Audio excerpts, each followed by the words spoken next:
What's up, everybody? Today we're going to talk about using our legs on our breakouts, especially in freestyle, to get ahead of the rest of the pack at the beginning of every race. So we all know what it should look like when we're swimming a butterfly race, right? Our underwater dolphin kicks transition smoothly, seamlessly right into our stroke. Here's Caleb back at the Tokyo Olympics, uses his last underwater, just going to come right here, boom, and then we're just straight forward into our stroke. Pretty simple, pretty smooth, right? But what a lot of people might not know is that for years, Caleb Dressel and some others have been doing this for freestyle as well, right?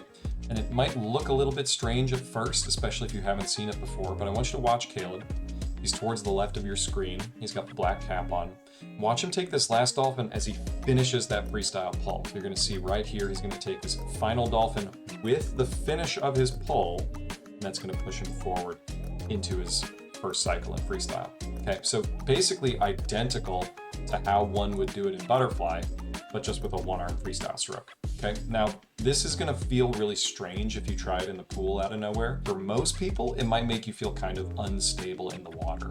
Most people, and you can see Kyle Chalmers here, legendary Australian swimmer right next to him, transitions to that flutter kick before he's finishing that first pull, right? So there is not necessarily one correct way of doing this method, but we can see that Caleb, one of the greatest starters of all time, is somebody who employs this to perfection. And so here we have the women in 2023 swimming the 100 freestyle at World Championships, and we're going to see none of them using that technique that Caleb was starting back in like the mid-20-teens. At the finish of their pull is with the flutter kick, right? We can see Kate Douglas close to our screen with the black cap on. You can see she switches right to it.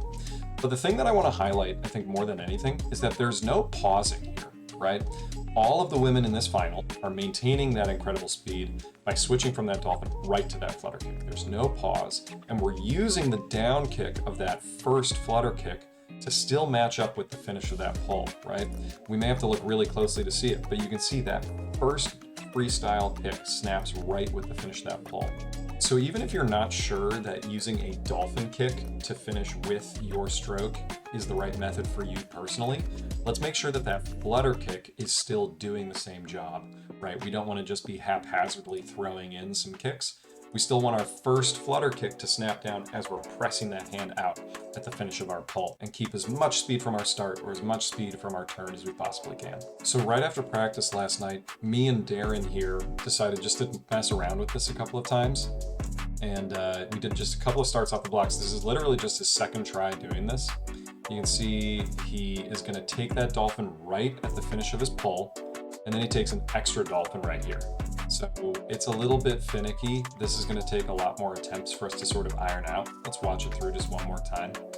But already you can see that he's got the idea of it, right? The timing is based on finishing that stroke and snapping that dolphin right at the same time. A little sloppy because this is truly just the second time he ever tried doing it, but pretty dang good for just the second try, I have to say.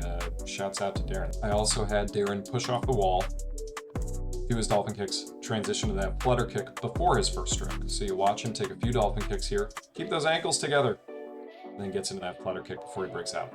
And so he's already in a really good straight line. It might be a little bit less explosive than using that fly kick, but this is something that Darren's comfortable with, and he knows how to use it really well.